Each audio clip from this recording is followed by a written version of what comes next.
Car రెంట్‌కి తీసుకుని సరదాగా బయటికి వెళ్ళాలనుకుంటున్నారా? అయితే వెంటనే ఈ నెంబర్‌కి కాల్ చేయండి.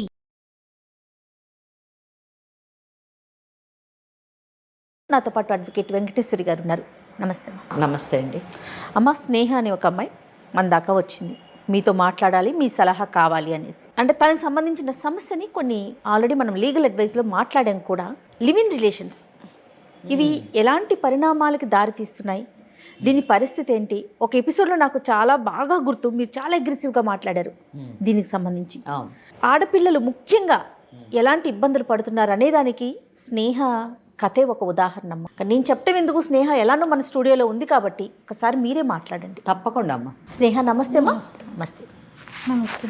నమస్తే అమ్మా. స్నేహ ఇక్కడి దాకా వచ్చారు, మీ కథ అంతా కూడా నాకు చెప్పారు. నాతో పాటు మీరు మేడంకి కూడా చెప్తే మీకు ఒక సలహా, ఒక సూచన ఇవ్వడానికి ఒక అవకాశం ఉంటుంది. భయపడొద్దు, భయపడాల్సిన అవసరమే లేదు. సమస్యలకి పరిష్కారం చూపించే వేదికే లీగల్ అడ్వైస్. ఏమ్మా, ఏమీ అబద్ధం చెప్పకుండా జరిగింది జరిగినట్టు చెప్పండి. ఏ ఊరు, ఎక్కడి నుంచి సమస్య మొదలైంది, పూర్తిగా చెప్పండి. అసలు మీది ఏ ఊరు? నా పేరు స్నేహ మేడం. ఓకే. నేను మాది అనంతపూర్. జాబ్ కోసం అని బెంగళూరు ఏం వెళ్ళాను. జాబ్ చేస్తున్నారమ్మా? నేను అకౌంట్స్. ఏం చదువుకున్నారు మీరు? బీకామ్. Super super. బీకామ్ చేసి అకౌంటెంట్గా బెంగళూరులో జాబ్ చేస్తున్నారు. సంతోషం తల్లి. 1 year అయింది మేడం అక్కడ నుంచి జాబ్. బెంగళూరులో మంచి కంపెనీ ఏనమ్మా? మంచి కంపెనీ మేడం. ఓకే. అక్కడ సార్ తను పరిచయం అయ్యి 6 సార్ అంటే ఎవరు? అకౌంటెడే తను కూడా, కానీ నాకన్నా కొంచెం సీనియర్. అయితే తనతో పాటు తను నార్మల్గా, నేను నార్మల్గా ఫ్రెండ్ లాగా మాట్లాడుకున్నామండి. కొన్ని రోజులు మాట్లాడుకున్నాము. దాని తర్వాత స్నేహం కాస్త ప్రేమగా మారింది. ఓ. నేనే ఫస్ట్ ప్రపోజ్ చేశాను. తను ఇష్టపడి నేనే ప్రపోజ్ చేశాను. దాని తర్వాత తను సరే అనేసి, తను కూడా తన గురించి ఏం చెప్పలేదు, తన గురించి నేను కూడా ఏం అడగలేను. ఎందుకు ఆయనని ప్రపోజ్ చేశారు మీరు? ఏం అడగలేదు, ఆయన గురించి ఏం తెలియదు, మీతో పని చేస్తాడని తెలుసు. అంటే తను మంచివాడు, మంచి వ్యక్తి అనేసి నేను తనతో పరిచయం చేసుకొని నేనే తనకు చెప్పాను. ఆఫీసులో పరిచయంతోనే మీరు ప్రపోజ్ చేసేసారు. 1 year అయింది మేడం. 1 year అయినాక తను నేను ఒకటే దగ్గర ఉన్నాము. 3 years దాటినాక ఒకటే రూమ్లో కలిసినాక ఎందుకు ఒక రోజు ఫోన్ తీసుకున్నాను. తను ఎవరితోనో మాట్లాడుతున్నా అనేసి తన ఫోన్ నేను తీసుకున్నాను. తన ఫోన్ తీసుకుని మాట అడ్డుపడుతున్నాను అనుకోకు. మరి పెళ్లి ఎప్పుడు చేసుకుందాం అనుకున్నారు? పెళ్లి చేసుకుందాం అనేసరికి తను వద్దు అనేసి అంటున్నారు. అదే ఎందుకు వద్దు అంటున్నారు అనేసి నాకు కొంచెం డౌట్ వచ్చిందండి. మా మమ్మీ వాళ్ళు నాకు మ్యారేజ్ చేస్తూ అంటున్నారు, నువ్వంటే నాకు ఇష్టము, మరి ఏమంటో చెప్పు అనేసి అన్నప్పుడు దాన్ని దాటేస్తున్నాడు. నేను చేసుకోని, ఇప్పుడు నాకు ఇంట్రెస్ట్ లేదు, కొంచెం టైం కావాలి, దానికైతేనే నువ్వు ఆగు, లేకపోతే నువ్వు చేసుకుంటే నేను ఎట్లా చేసుకుంటాను. ఏంటి కలిసి ఉన్న తర్వాత చేసుకో అనేసి అంటే నేను ఎట్లా చేసుకుంటానో, నేను చేసుకోను, నువ్వంటే అంత ఇష్టంతోనే నేను నీతో ఉన్నాను ఇన్ని రోజులు, ఇప్పుడు చేసుకో అంటే ఎలా చేసుకుంటానని నేను కొంచెం గొడవ పెట్టుకున్నాక తను ఫోన్ మాట్లాడుతూ ఉన్నాడు. సమానం ఎవరితో మాట్లాడతాను మీరు అనేసి నేను ఒకరోజు ఫోన్ చెక్ చేసుకున్నాను. అతను ఉన్నప్పుడే చెక్ చేశారా? తను లేరు, తను వాష్రూమ్కి అట్లా వెళ్తే నేను చెక్ చేసుకున్నాను. ఓకే. చెక్ చేసుకుంటే తన దాంట్లో వాళ్ళ భార్య పిల్లల ఫోటోలు కనిపించినాయి. భార్య పిల్లలని మీరు ఎలా చెప్పారు? మీకు ఎట్లా అర్థమైంది ఆ ఫోటో చూసి? అడిగినాను ఎవరు వీళ్ళు అనేసి అంటే అప్పుడు చెప్తున్నాను, నాకు ఇంతకుముందుకే పెళ్ళి అయిపోయింది, నాకు ఇద్దరు పిల్లలు ఉన్నారు, బాబు పాప, నేను ఇక్కడ జాబ్ కోసం అనేసి నేను వచ్చినాను, దాంతో పరిచయం అయినా నేను నీతో ఉన్నాను అనేసి అన్నాడు. నువ్వు అలా ఇలా ఉంటావు, నాకు చెప్పాలి కదా నీకు పెళ్ళి అయింది అనేసి, భార్య స్థానం నాకు ఇస్తావు అనేసి కదా నేను వెయిట్ చేస్తున్నాను. అంతే కదా. నువ్వు లాస్ట్కి ఇట్లా చేసినావు అనేసి అంటే నేను ఎట్లా ఇది చేయాలి అని కొంచెం గట్టిగా అడిగినాను, ఏడ్చినాను. తను అయినా కానీ నేను ఇవ్వను, నేను చేసుకోను, నాకు అవసరం లేదు, ఇప్పుడు ఉండు, ఇలానే ఉండు, చూసుకుంటాను, నీకేం తక్కువ చేస్తలేను అనేసి అట్లా మాట్లాడేసరికి ఇంకా నాకు ఇది అవ్వలేదు. ఇంకా నీ వల్ల కాలేదు. మరి ఏం చెప్పావు ఫైనల్ గా? అతనికి ఏం చెప్పారు? నాకు నువ్వు కావాలి అని చెప్పినాను, నన్ను పెళ్లి చేసుకోండి అనేసి అంటే తను చేసుకోను. మరి ఇప్పుడు మా వేదిక దాకా రావటానికి అంటే ఏం ఎక్స్పెక్ట్ చేసి మీరు Suman TV legal adviser programme దాకా, అది ముఖ్యంగా అడ్వకేట్ వెంకటేశ్వరి మేడం దగ్గర దాకా నువ్వు వచ్చావు అంటే మీరు ఏం ఎక్స్పెక్ట్ చేస్తున్నారు? నేను తనని పెళ్లి చేసుకోవాలి, సొసైటీలో నేను భార్యలాగా ఉండాలని. ఓకే. భార్య స్థానం మీకు కావాలని, పెళ్లి చేసుకోవాలి, దానికి ఏం చేయాలని సలహా కోసం. ఎందుకు ఆయనే కావాలి? ఆయన్నే ఎందుకు పెళ్లి చేసుకోవాలి? తన మీద ఇష్టంతోనే కావాలి. ఏమి ఇష్టం? అదే ఆ ఇష్టం ఏంటని అడుగుతున్నాను. ఆయన పదవి ఇష్టమా, లేకపోతే ఆయనకు వచ్చే జీతం ఇష్టమా? తనకు వచ్చే జీతము. మరి ఏమి ఇష్టం మీకు ఆయన అంటే? ఆయన మోసం మీకు ఇష్టమా? ఆయన మోసం, అలా మోసం చేసే మనస్తత్వాలంటే మీకు ఇష్టమా? మరి ఏమి ఇష్టం చెప్పండి? ఆయన అంటే ఎందుకు ఇష్టం కలిగింది? ఓకే, ఇంకొకటండి, మీరు 3 సంవత్సరాలు కలిసి ఉన్నా అని చెప్పారు. మీరు పెళ్లి చేసుకోమని ఎప్పుడు అడిగారు? నేను 1 ఇయర్ 1 ఇయర్ తర్వాత. 1 ఇయర్ మటుకు మీరు అడగలేను. అంటే 1 ఇయర్ మటుకు కూడా మీరు ఇష్టంతోనే అతనితో కలిసి ఉన్నారు. అంటే అతనికి ఒక ఇమేజ్ ఇచ్చారు, మెసేజ్ ఇచ్చారు, ఏమని? మన ఇద్దరం ఇట్లా కలిసి ఉండొచ్చు అని ఇచ్చారు, అంతేనా? కలిసి ఉండడం అంటే ఇద్దరు శారీరకంగా కలిసారా? ఇప్పుడు ఒకే ఇంట్లో ఉండి మేమిద్దరం శారీరకంగా కలుసుకోలేదు అంటే, మేమిద్దరం 3 ఏళ్ళు ఫ్రెండ్స్ లాగా ఉన్నాము, పెళ్లి చేసుకోవాలనే ఉద్దేశం నాకు 1 ఇయర్ తర్వాత కలిగింది అని ఇవన్నీ కూడా అదే నమ్మశక్యంగా ఉందా అమ్మా? చెప్పండి, మీకు అనిపిస్తుందా? మీకు ఎవరైనా ఇలా చెప్తే నమ్ముతారా? నమ్మరు కదా. చాలా విచిత్రం. చెప్పండి స్నేహ, మీరు దాచొద్దు. ఏం జరిగినా నిజం చెప్పండి. ఫిజికల్ రిలేషన్షిప్ ఉందా లేదా చెప్పండి. 3 ఏళ్ళు కలిసి ఉన్నారు, 1 ఇయర్ మటుకు మీరు ఎందుకు ఈ పెళ్లి అనే కాన్సెప్ట్ ని ఆయన ముందు పెట్టలేదు అని అడుగుతున్నాను నేను. లేదా మీరు స్నేహం చేయగానే ఇమీడియట్గా నేను నీతోని పెళ్లి చేసుకుంటేనే కలిసి ఉంటాను అని ఎందుకు చెప్పలేదు? అంటే మీకు కూడా 1 ఇయర్ మటుకు టెస్ట్ చేశారా అతన్ని? టైం తీసుకున్నాను, నేను చేసుకుంటాను అనేసి చెప్పాను మేడం, కానీ తన్ని ఇంకా దాటుకుంటూ వెళ్ళిపోయారు. కాదండి, 1 ఇయర్లో ఏం అర్థం చేసుకున్నారు ఆయనని? నాకు అర్థం కాలే. ఏం అర్థం చేసుకున్నారు? 3 ఏళ్ల తర్వాత ఆయనకు పెళ్ళి 2 పిల్లలు ఉన్నారన్న విషయం 3 ఏళ్ల తర్వాత తెలిసింది. మరి ఈ 1 ఇయర్లో మీరు చేసిన రీసెర్చ్ ఏంటి? ఏం అర్థం చేసుకున్నారు అతన్ని? మీ తెలివితేటలేంటి?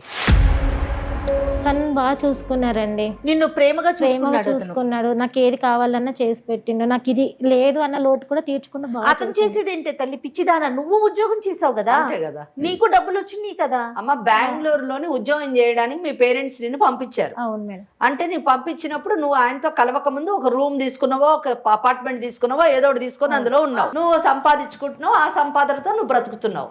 ఈయనతో పరిచయం అయిన తర్వాత ఈయనతో మూవ్ అయ్యావు నువ్వు. మళ్ళీ అతను నిన్ను చూసేది ఏముంది? సరే చూసుకున్నాడు, ఓకే. పెళ్లి ప్రస్తావన ఎందుకు తీసుకురాలేదు నువ్వు సంవత్సరం వరకు కూడా? అంటే నేను ఫస్ట్ అడిగినాను, ఫస్ట్ మ్యారేజ్ చేసుకుందామంటే వద్దు అని టైం తీసుకున్నాను. సరే ఒకటే రూమ్. అప్పుడు వద్దు అన్నాడే తప్ప నాకు పెళ్ళయిందని చెప్పలేదు. నేను ఫొటోస్ చూసే వరకు తనకు పెళ్ళయిందన్న మాట కూడా నాకు చెప్పాను. నిలదీసావా? పోనీ నిలదీసినాను. అంటే నాకు నువ్వు అంటే ఇష్టం ఉంది, అందుకని నీతో మూవ్ అయినా. 3 ఏళ్ళు మీరు కలిసి ఉన్నారు కదా, ఇద్దరికి శారీరక సంబంధం ఉందా లేదా అని నిజం చెప్పు. నువ్వు భార్యాభర్తలాగానే ఉన్నారా? భార్యాభర్తలానే ఉన్నాము. అంటే భార్యాభర్తలా ఉండడం అంటే శారీరక సంబంధం ఉందా లేదా? నిజమే మేడం, నిజమే, రైట్. ఎందుకంటే జయ మేడం, ఎందుకు ఇన్నిసార్లు నేను ఇన్సిస్ట్ చేశానంటే, ఇద్దరు స్నేహితుల్లాగా ఒక రూమ్లో ఉన్నాము అంటే అంత అవసరం ఏమొచ్చిందండి? ఎవరి రూమ్లో వాళ్ళు ఉండొచ్చు, అంతే, స్నేహితుల్లాగా ఉండొచ్చు. అంతగానో ఆమె ఇన్సిస్ట్ చేస్తుందంటే ఎందుకు ఇన్సిస్ట్ చేస్తుంది? వాళ్ళ ఇంటోళ్ళు వేరే సంబంధం చూస్తారో అని అంటున్నారు, ఎందుకు వేరే వాళ్ళని ఆమె చేసుకోని అంటుంది? ఎందుకు ఇష్టపడలేదు? ఈయననే కావాలని ఎందుకు అంటుంది? ఇవన్నీ కూడా క్లారిఫికేషన్ కావాలి మనకి. అవునమ్మా, అందుకని నేను అడిగాను. కరెక్టేనమ్మా, రైట్. అంతే తప్ప నిన్ను ఏదో బాధించాలని కాదమ్మా. మేడం అడ్వకేట్ కాబట్టి పాయింట్స్ తెలియాలి కదా. సరే, ఇప్పుడు ఫైనల్గా ఏమంటావు? రిలేషన్ ఉంది కాబట్టి నిన్ను పెళ్లి చేసుకోమంటావు. మరి అతనికి పెళ్ళి అయింది, భార్య ఉంది, పిల్లలు ఉన్నారు, అయినా కూడా అతన్ని పెళ్లి చేసుకోవాలని అడుగుతున్నావా నువ్వు? అవును మేడం. అసలు అంటే నువ్వు ఆలోచించుకున్నావా తల్లి? నీ భవిష్యత్ ఏంటి, నీ స్థానం ఏంటి? అదేం లేదు మేడం, తను కావాలి. ఎలా ఉన్నారమ్మా ఆడపిల్లలు? తను మరి నాకేం అర్థం కావట్లే ఏం మాట్లాడాలని. ఒక భార్య పిల్లలు ఉన్నా సరే నాతో ఉన్నాడు కాబట్టి నాకు అతనే కావాలి, అది భార్య స్థానమే కావాలంటే అది ఎలా సాధ్యమమ్మా? అంటే ఈ కేసులో నేను కూడా కొంచెము స్టార్టింగ్ నుంచి తన అమాయకురాలో తెలివైన అమ్మాయో నాకు ఈ కేసు నేను కూడా బ్లాంక్ అయ్యాను. ఎందుకు అయ్యానంటే, సాధారణంగా మనకు భార్య స్థానంలో ఉన్న అమ్మాయి వచ్చి నా భర్త ఇలాగా వేరే అమ్మాయితో అక్రమ సంబంధం పెట్టుకున్నాడు, నా ఒక్క స్థానము, నా పరిస్థితి ఏంటి మేడం, నాకు తిరిగి ఇప్పించండి అని అడుగుతారు. ఇక్కడ అసలు రైటే లేని ఆమె, హక్కే లేని ఆమె వచ్చి ఎంత ధైర్యంగా కూర్చొని, అంటే మీరు అంటున్నారా ఆమె అమాయకురాలు అనుకోవాలా లేకపోతే ఏమనుకోవాలి అని భయపడుతుంది అంటే, నేను ఈ మాటని నేను సపోర్ట్ చేయలేను. నేను ఎందుకు సపోర్ట్ చేయలేనంటే, నీకు అసలు ఏమి హక్కు లేదు. సంవత్సరం మటుకు నీకు పెళ్ళైన ఆలోచన లేదు. అతనితో కేవలం స్నేహము, ఎంజాయ్మెంట్ మాత్రమే, రిలేషన్షిప్ మాత్రమే కావాలని చెప్పేసి నువ్వు 1 ఇయర్ ఉన్నావు. మీరేంటి అబ్జర్వ్ చేసేది అతన్ని? మీరేంటి అన్ని స్టడీ చేసేది? అదే కదా, మీ తల్లిదండ్రులు అన్ని స్టడీ చేసి మీకు సంబంధం చూస్తారు, మీరు పెళ్లి చేసుకోవాలి. అంతకి కావాలంటే మీరు కూడా మాట్లాడి అన్ని తెలుసుకొని మీ తల్లిదండ్రులు చూసినటువంటి వాళ్ళు చేసుకోండి. కానీ ఇక్కడ నువ్వు ఎవరినో ఒకటి సెలెక్ట్ చేసుకుంటావు, నీ కొలీగ్ని, నువ్వు ఒక 1 ఇయర్ స్టడీ చేస్తా అంటావు అతన్ని. ఆ స్టడీ చేయడానికి అతనితోనే కలిసి జీవిస్తావు, ప్లస్ అతనితోని ఫిజికల్ రిలేషన్షిప్, శారీరక సంబంధం పెట్టుకుంటావు. దాన్ని నేను అక్రమ సంబంధం అని అంటాను. నేను పెట్టుకొని 1 year తర్వాత పెళ్లి చేసుకుంటానని చెప్పేసి అంటాం. దీన్ని ఏ విధంగా మనం ఆమోదించాలి, దీన్ని ఏ విధంగా సపోర్ట్ చేయాలి చెప్పండి. Yes, exactly. సో నేను ఇటువంటి వాటికి సపోర్ట్ చేయలేను. నేనే కాదు, చట్టం కూడా సపోర్ట్ చేయదు. అతను పెళ్లి కానివాడైతే ఇక్కడ వచ్చి మేడం మాకు న్యాయం చేయండి, నా స్థానాన్ని నాకు పెళ్లి అతనితో జరిపించండి అని అంటే నేను తప్పకుండా అతనితో మాట్లాడి మనం ఆమె పెళ్లి చేసేటట్టు చేయగలం. కానీ ఇక్కడ మీరేమడుగుతున్నారు మమ్మల్ని? స్థానం అడుగుతుంది. ఏ స్థానం అడుగుతుంది? భార్య అనేటటువంటి స్థానాన్ని అడుగుతుంది. ఆ భార్య అనే స్థానంలో ఆల్రెడీ ఒక మహిళ ఉంది. ఎస్. ఆ మహిళని పక్కకు తప్పించి మిమ్మల్ని ఆ స్థానంలో కూర్చోబెట్టాలంటే ఇంకొక మహిళ, గౌరవప్రదమైనటువంటి మహిళ, సమాజం ఆమోదించినటువంటి భార్య స్థానంలో ఉన్న మహిళని, అన్ని హక్కులు కలిగినటువంటి మహిళని పక్కకు జరిపి ఏ హక్కు లేనటువంటి దాన్ని, ఏ మర్యాద లేకుండా, ఏ సమాజపు కట్టుబాట్లకు లోను మీరు గౌరవించకుండా, చట్టం అంటూ ఒకటి ఉందన్న దాన్ని కూడా గుర్తించకుండా, హక్కు లేకుండా నాకు ఆ స్థానం కావాలని అడిగితే ఏ విధంగా మనం ఆమోదించాలి, ఏ విధంగా మనం ఈ సమస్యను పరిష్కరించాలి? అవునమ్మా. దీనికి న్యాయం చేయడం కాదు, ఆమెకు అన్యాయం చేయడం అవుతుంది. ఎస్. ఇద్దరు మహిళలతో ఆడుకోవడమే కాదు, అక్కడ పిల్లలకు కూడా అన్యాయం చేస్తున్నాడు, భావి తరాలకు కూడా అతను అన్యాయం చేస్తున్నాడు. అంత మోసగాడు. అవును. అటువంటి వాడిని ఈ అమ్మాయి 1 సంవత్సరం అంట స్టడీ చేసిందంట. స్టడీ చేసి నిర్ణయం తీసుకుంది.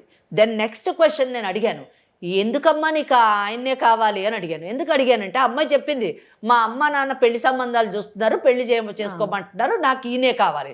ఎందుకు ఈయన కావాలంటే ఆమెకు సమాధానం లేదు.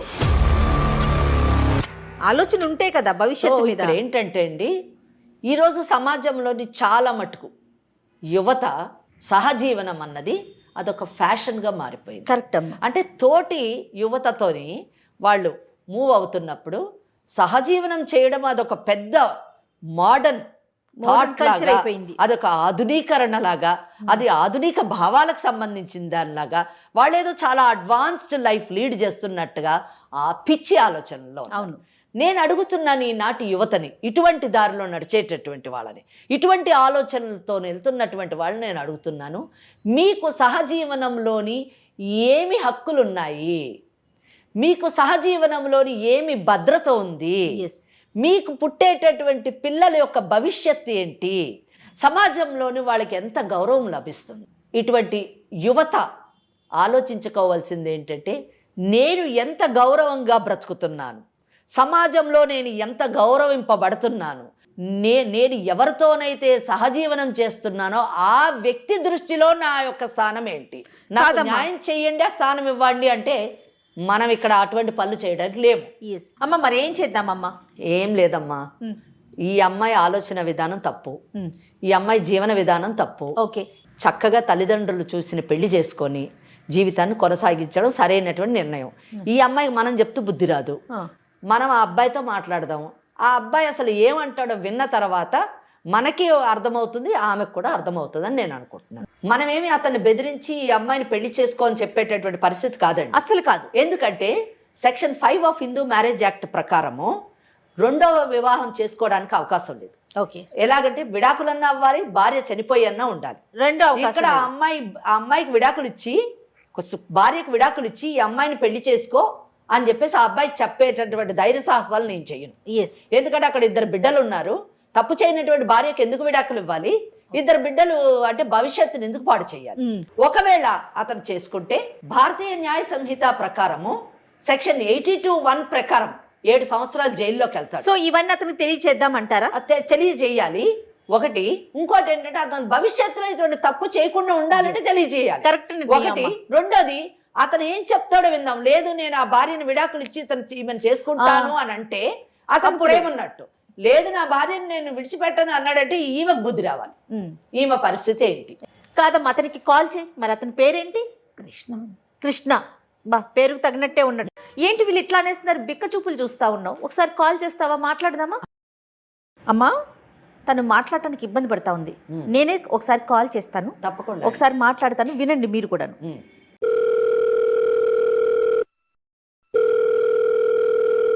హలో హలో, కృష్ణ గారండి? Yes, who is this? నేను జయానండి, సుమన్ టీవీ నుంచి మాట్లాడుతున్నాను, లీగల్ అడ్వైజ్ అనే ప్రోగ్రామ్ నుంచి. ఓకే మేడం, చెప్పండి. మా దగ్గరికి మీ ఫ్రెండ్ వచ్చారండి. మీతో పాటు కలిసి ఒక 3 ఏళ్ల నుంచి ఉంటున్న ఒక అమ్మాయి మా దగ్గర ఉంది స్టూడియోలో. పేరేంటి మేడం? ఓ, ఎంతమంది అమ్మాయిలతో కలిసి ఉంటున్నారు మీరు? ఫ్రెండ్ అంటే చాలా మంది ఉంటారు కదా. ఏంటి ఫ్రెండ్ అన్నారు కదా మేడం, ఫ్రెండ్స్ అంటే చాలా మంది ఉంటారు కదా. ఫ్రెండ్స్ అంటే చాలా మందే ఉంటారంట. ఒక్కసారి నువ్వు హలో అనమ్మా, చెప్పు నీ పేరేంటి, నువ్వే చెప్పు. హలో హలో కృష్ణ, నేను స్నేహన్ మాట్లాడుతున్నా. స్నేహ, అవును, చెప్పు. అదే నేను పెళ్లి చేసుకుందామని అంటే దాటేస్తున్నావు కదా. అవును, నీకు చెప్పా కదా చాలా సార్లు. ఏమని? ఎక్కడికి వెళ్ళావు నువ్వు? ఇప్పుడు ఎవరు మాట్లాడేది? ఫోన్ ఎవరు చేశారు? నేను సుమన్ టీవీ ప్రోగ్రామ్కి వచ్చాను, మేడం వాళ్ళతో మాట్లాడుతున్నాను. ఎందుకు వెళ్ళావు అక్కడికి? మీకు ఎంతగానో చెప్పినా కానీ మీరు నాకేం ఆన్సర్ ఇవ్వట్లేదు కదా, అందుకనే నాకు ఇక్కడ న్యాయం జరుగుతుందేమో అనేసి వచ్చినాను. ఏం న్యాయం కావాలి నీకు ఇప్పుడు? నేను అడుగుతున్నాను కదా, నన్ను పెళ్లి చేసుకోమని. చెప్పాను కదా చేసుకోనని. రీజన్ ఏంటో తెలుసుకోవచ్చా కృష్ణ గారు? చాలా చాలా స్ట్రాంగ్గా చెప్తున్నారు మీరు. రీజన్ నాకు ఏంటో? ఆల్రెడీ పెళ్ళి అయింది మేడం, నేను ఎలా మళ్ళీ ఆమెను పెళ్లి చేసుకోగలను? ఆల్రెడీ మీకు పెళ్ళి అయింది. ఎన్ని సంవత్సరాలు అవుతుందండి పెళ్ళయ్యి? 10 years అవుతుంది మేడం. 10 సంవత్సరాలు అవుతుంది మీకు పెళ్ళయి. మరి స్నేహతో కలిసి ఎలా ఉన్నారు? మరి అమ్మాయి పెళ్లి చేసుకో అని చెప్పే వరకు కూడా తనతో సంసారిక జీవితం ఎలా గడిపారండి? రీసెంట్ గా 3 years గురించి ఆ అమ్మాయి తెలుసు మేడం నాకు. 3 సంవత్సరాలు కలిసి ఉండటం అనేది మీ లెక్కలో రీసెంటా? నాతో పాటు అడ్వకేట్ వెంకటేశ్వరి గారు కూడా ఉన్నారండి స్టూడియోలో. మీరు చాలా జాగ్రత్తగా మాట్లాడండి, మీరు మాట్లాడేది ఏదైనా అర్థమవుతుందండి. నాకు ఎందుకు మేడం, మీరు ఎందుకు మాట్లాడుతున్నారు? ఇప్పుడు ఎందుకు చేశారో చెప్పండి మేడం. ఇదంతా ఎందుకు చేశామంటే సమస్య మా దాకా వచ్చింది కాబట్టి. ఇప్పుడు అవన్నీ మా పర్సనల్ విషయాలు మేడం, వీటిలన్నిట్లో మీకు ఎందుకు మేడం విషయాలని? ఖచ్చితంగా మీ పర్సనల్ విషయాలు మాకు అవసరం లేదు, కానీ సమస్య ఉంది, మాకు న్యాయం చేయండి అని స్నేహ మా దాకా వచ్చింది కాబట్టి నీతో మాట్లాడుతున్నాము. స్నేహ గురించి చెప్పాను మేడం ముందు నుంచి. తన మ్యారేజ్ అయితే తనతో కుదరదని చెప్పాను. మీరు డే 1 చెప్పారా? ఎప్పుడైతే కలిసి ఉండబోతున్నారో అప్పుడే చెప్పారా? స్టార్టింగ్ లో తెలియదు కదా మేడం, అలా ప్రొసీడ్ అవుతామని తెలియదు కదా మేడం. కొద్దిగా అప్పుడు అలా మూవ్ అయ్యాం, అనుకోకుండా అలా అయింది. తెలిసిన తర్వాత ఆమెకు చెప్పాను నేను. మూవ్ అయ్యే వరకు మీకు తెలీదు, మూవ్ అయిపోయాక అనుకోకుండా తెలుస్తుంది. ఆ అనుకోకుండా తెలిసినప్పుడు అప్పుడు చెప్తారు మీకు పెళ్లి అయిపోయింది ఆల్రెడీ, నేను పెళ్లి చేసుకోనని. మరి రేపటి రోజున ఇంకొక అమ్మాయి వస్తుంది, ఆ అమ్మాయితో కూడా మూవ్ అవుతారా ఇట్లానే? ఇంకా అమ్మాయి గురించి మీకు ఎందుకు మేడం? ఈ అమ్మాయి మీ దగ్గరికి వచ్చింది, ఈ అమ్మాయి గురించి మాట్లాడండి మేడం. ఇంకొక అమ్మాయి గురించి మేము మాట్లాడటానికి లేదు. అవును మేడం. అంటే మనం సమాజంలో ఉన్నామమ్మా, మనుషుల మధ్యనే ఉంటున్నామా, అడవిలో బతుకుతున్నామా? Of course madam. సమాజము, చట్టము, మనుషులు, మంచి చెడు ఇలాంటివి లేవా మనకి? ఏం మాట్లాడుతున్నారు మీరు? మీకెందుకు అనుకుంటా. మాకు అవసరం మా దాకా వచ్చింది కాబట్టి మేము వచ్చామా మీ దగ్గరికి. ఆ అమ్మాయి పెళ్లి చేసుకోమంటోంది, మరి పెళ్లి చేసుకుంటారా? నేను చేసుకోను మేడం. వింటున్నావా? పెళ్లి చేసుకోండి అని చెప్పి ప్రోత్సహించడానికి మేము కాల్ చేయలా. భవిష్యత్తులో ఇలాంటి ఎదవ పనులు చేయకుండా ఉండాలి, ఇలాంటివి చేస్తే నీకు ఎలాంటి శిక్షలు పడతాయో మేడం ద్వారా చెప్పించడానికే కాల్ చేశాను. నాకు ఎందుకు మేడం శిక్ష? నేను ప్రపోజ్ చేయలేదు, ఏం చేయలేదు కదా మేడం. మరి కలిసి ఉన్నారు కదా, ఒక భార్య ఉండగా, భార్య, 2 పిల్లలు, 10 సంవత్సరాలు అవుతోంది మీకు పెళ్ళి. అమ్మాయి జీవితం నేనేం కావాలని నాశనం చేయలేదు కదా మేడం. అమ్మాయి వచ్చింది నా జీవితంలోకి, నాకు ఇష్టంగా అనిపించింది, ఆ టైంలో మేము మూవ్ అయ్యాం మేడం. మేడంతో మాట్లాడండి ఒకసారి, మేడంకి ఇవ్వమ్మా. స్నేహ అన్న అమ్మాయి పెళ్ళి మీరు చేసుకోకపోయినా పర్వాలేదు, మీతోనే కలిసి ఉంటాను అని అంటుంది. దానికి మీరు అంగీకరిస్తున్నారా? అలా అయితే ఓకే మేడం. అలాగైతే ఓకే, రైట్. నాకు కూడా చెప్పా ఈ విషయం నేను. ఓకే సరే, ప్రాబ్లం ఏం లేదు, కానీ మ్యారేజ్ అయితే నేను చేసుకోను. ఓకే సరే, ఖచ్చితంగా పెళ్లి చేసుకోరు, ఎందుకంటే మీ భార్య పిల్లలు ఉన్నారు కాబట్టి. ఉన్నారు. ఓకే, వాళ్ళకి ఆ అమ్మాయికి మీరు విడాకులు ఇచ్చే అవకాశం ఉందా అండి? భార్యకి విడాకులు ఇవ్వరు, సిచ్యుయేషన్ లేదు. సరే, కనీసం మీ భార్యకి ఈ స్నేహతోని నాకు సంబంధం ఉంది, నేను ఈమెతోని బెంగళూరులో ఉంటాను, మీ భార్య ఎక్కడ ఉంటారండి? చెప్పండి మేడం, ఆ పర్సనల్స్ అన్ని. కాదు, ఏరియా ఎక్కడ? ఆంధ్రప్రదేశ్లో ఉంటారా, తెలంగాణలో ఉంటారా, ఎక్కడ ఉంటారు? హైదరాబాద్లో. ఓకే, మీ భార్యతోని నువ్వు హైదరాబాద్లో ఉండు, నేను ఈ స్నేహ అన్న అమ్మాయితోని బెంగళూరులో ఉంటానన్న విషయం చెప్తారా అండి? చెప్పారా? చెప్పండి మేడం, నేనే చెప్తాను మేడం మా భార్యకి. పెళ్ళైన విషయాన్ని మీరు చెప్పారా అండి? ఆ అమ్మాయి తెలుసుకుందా? అమ్మాయి నాకు అడిగింది ఒకరోజు, మొబైల్ చూసినప్పుడు ఫొటోస్ చూసింది, అడిగినప్పుడే చెప్పాను నేను. అది ఎంత కాలానికి, అంటే మీరు కలిసి ఉండడం మొదలెట్టిన తర్వాత ఎంత కాలానికి చెప్పింది? 1 year తర్వాత తెలిసింది. అంటే మీరు ముందు చెప్పలేదు, స్నేహం పరిచయం అయినప్పుడు నాకు పెళ్ళయింది, 2 పిల్లలు ఉన్నారని మీరు చెప్పలేదు? రాలేదు. ఓకే. సో 1 సంవత్సరం మీరిద్దరూ కలిసి ఉన్నప్పుడు కూడా మీరు చెప్పలేదు? చెప్పలేదు. రైట్.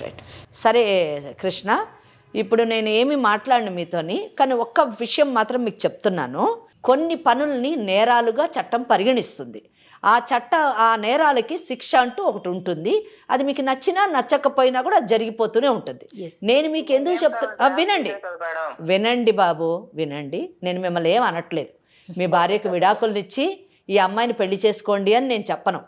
అలాగే అయితే మీరు ఒకటి చెప్పారు, ఈ అమ్మాయితో పెళ్ళి అయితే చేసుకోను కానీ ఈ అమ్మాయితో ఉండడం అయితే ఉంటానన్నారు. మీకు పెళ్ళి అయిన విషయాన్ని 1 సంవత్సరం తర్వాత ఆ అమ్మాయి తెలుసుకుంది కానీ మీరు చెప్పలేదన్నారు. అడిగినప్పుడు చెప్పారు. అలాగే జయ మేడం అడిగారు, ఇంకా రాబో కాలంలో ఇంకా చాలామంది అమ్మాయిలతో మీరు ఉండే అవకాశం ఉందా అంటే అది మీకు అనవసరం, ఈ అమ్మాయి విషయం మాట్లాడండి అని అన్నారు. అంటే మీకు భవిష్య ప్రోగ్రాం కూడా ఉండొచ్చు. సరే, అది మంచిది, మా వ్యక్తిగత విషయం అని అన్నారు. సో వ్యక్తిగత విషయమే కరెక్టే. మీరు పెళ్లి చేసుకొని మీ పిల్లల్ని, మీ కుటుంబం, ఇవన్నీ వ్యక్తిగతం. మీ పెళ్ళి అనే పరిధిని దాటి వేరే ఆడపిల్లల జీవితాలతో ఆడుకుంటే అది వ్యక్తిగతం కాదు, అది సామాజిక సమస్య అవుతుంది.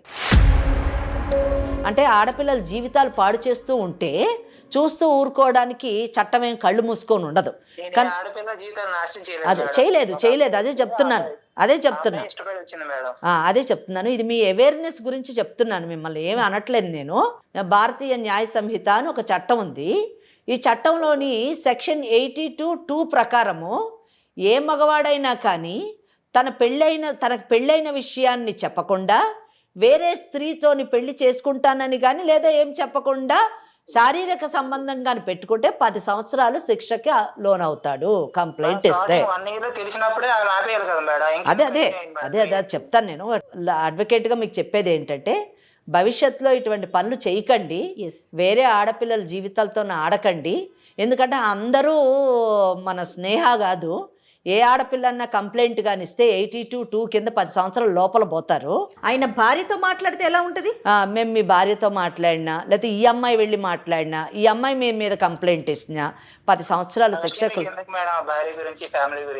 మరి నీకు ఫ్యామిలీ కావాలి. ఓకే మంచిదండి. సో సరేనండి. ఇష్టపడి వచ్చే ప్రతి అమ్మాయిని మీలాంటి మగవాళ్ళు పెళ్ళి అనేటటువంటి చేసుకోకుండా, భార్య అనే స్థానం ఇవ్వకుండా ఉపయోగించుకొని వేసుకున్న బట్టల్లాగా వేసుకొని మరుసటి రోజు తీసి పడేస్తారు. అది మీరు సమాజానికి చెప్పేటటువంటి విషయం. మీరు ఇంకొకటి కూడా అంటున్నారు, మాకెందుకు చట్టం అని అంటున్నారు. మాకెందుకు ఇటువంటి అనండి, ఆమెకి ఇష్టమైంది వచ్చింది, ఏం చేసుకుంటుందో అది చేసుకోండి, మా భార్య మా పిల్లల గురించి మాట్లాడొద్దు అంటున్నారు. అంటే మీ భార్య ఒక ఆడపిల్ల, ఒక మంచి గౌరవప్రదమైనటువంటి మహిళ, మీకు ఒక కుటుంబం ఉంది, మీకు పిల్లలు ఉన్నారు. కానీ వేరే తల్లిదండ్రుల కన్నా ఆడపిల్లలు కాదు, వారు గౌరవమైన మహిళలు గారు, వాళ్ళు సంసారానికి పనికిరారు. మీరు మాట్లాడిన ప్రతి మాట యువతకు స్నేహాల లాంటి పరిస్థితిలో ఉన్న ప్రతి ఆడపిల్ల వినాలి, వాళ్ళ స్థానం ఏంటో తెలుసుకోవాలి. కనుక జయ, నేను వీరితో ఎక్కువ మాట్లాడలేమమ్మా. కేవలం ఎందుకు మాట్లాడానంటే భవిష్యత్తులో ఇంకా వేరే ఆడపిల్లల జీవితాలు పాడు చేయకూడదని చెప్పాను. నాకు అక్కర్లేదు చట్టం అన్నాడు కానీ 100% నోట్ చేసుకుంటాడు. ఖచ్చితంగా భయం ఉంటుంది కదా. ఆయన కంటే కూడా కృష్ణలాంటి వాళ్ళకి ఎంత చట్టం చెప్పినా కృష్ణలాంటి మోసగాళ్ళు సమాజంలో ఉంటూనే ఉంటారు. ఖచ్చితం. ఎప్పుడు ఉంటారు తెలుసా అండి? మోసపోయే వాళ్ళు ఉన్నంత లాంటి పిల్లలు ఉన్నప్పుడు మోసపోయే వాళ్ళు ఉన్నంతకాలం ఉంటారు. స్నేహాల ఆలోచించే ప్రతి ఆడపిల్ల కూడా కృష్ణ మాటల్ని అర్థం చేసుకోవాలి. ఎంత తేలిగ్గా మాట్లాడుతున్నాడమ్మా ఆడపిల్లల్ని. ఇంత విన్నాక కూడా నీకు ఏం మాట్లాడాలో కూడా నాకు అర్థం కావట్లేదు. నీకు భార్య స్థానం ఇవ్వను, నువ్వు రా అని అంటున్నాడు. అయినా కూడా నీకు కృష్ణనే కావాలా? ఇంకా కూడా వద్దు మేడం, జాబ్ చేసుకుని నా లైఫ్లో నేను హ్యాపీగా ఉంటాను మేడం. జాబ్ కాదమ్మా, ముందు జాబ్ కాదు నీకు అసలు. అటువంటి వాడిని నిజానికి ఇంకా నాకు మాటలు రావట్లేదు. చీ అని ఒక పదం ఉపయోగించారు అంతే, దట్స్ ఆల్. వాడితోని 3 సంవత్సరాలు నువ్వు ఉన్నందుకు అసలు సిగ్గుపడాల్సిన విషయం. నీకు బుద్ధి వచ్చి ఉండాలి. నాకు తెలిసి ఆ మాటలు విన్న తర్వాత ఫస్ట్ ఆ జాబ్ మాను, బెంగళూరు నుంచి మీ ఊరికి షిఫ్ట్గా నీ జీవితంలో జరిగింది ఒక లెసన్. వీలైనంత మటుకు ఏ ఆడపిల్ల కూడా ఇటువంటి సమస్యల్లో పడకుండా వీలైతే కాపాడు, అవేర్నెస్ ఇవ్వు, నీ వంతు నీ ప్రయత్నం చేయి. సరేనా? ఓకే. ధైర్యంగా ఉండాలమ్మా. అమ్మ మరి ఏం చేస్తాం జయ? ఒక్కటే ఇందులో ఇటువంటి సమస్యలకి పరిష్కారం 2 విషయాలు. ఒకటి, ఆడపిల్లలు అప్రమత్తంగా ఉండాలి. తమ భవిష్యత్తును తామే తీర్చిదిద్దుకోవాలి. ఆ భవిష్యత్తును తీర్చిదిద్దుకోవడంలోని అందంగా తీర్చిదిద్దుకోవడమే కాదు, సమాజం ఆమోదించేటట్టుగా కూడా కరెక్ట్. ఆ భవిష్యత్తుకు ఒక భద్రత ఉండాలి. రెండోది, ఒకవేళ తెలుసో తెలియకో చూడండి, స్నేహాలాగా అమాయకంగా ఒకవేళ ఇటువంటి రొచ్చులో పడ్డా కానీ తిరిగి దాంట్లోంచి బయటకు వచ్చి భవిష్యత్తులోని ముందుకు సాగాలి. అవసరమైతే ఒకవేళ నిజంగా బుద్ధి చెప్పాలి అని అనుకుంటే సెక్షన్ 82(2) ప్రకారము మరి కేసు కంప్లైంట్ వెయ్యాలి, వాడికి శిక్ష పడేటట్టు చూడాలి. లేదు వద్దంటారా, పెళ్లి చేసుకొని ముందుకు కొనసాగండి.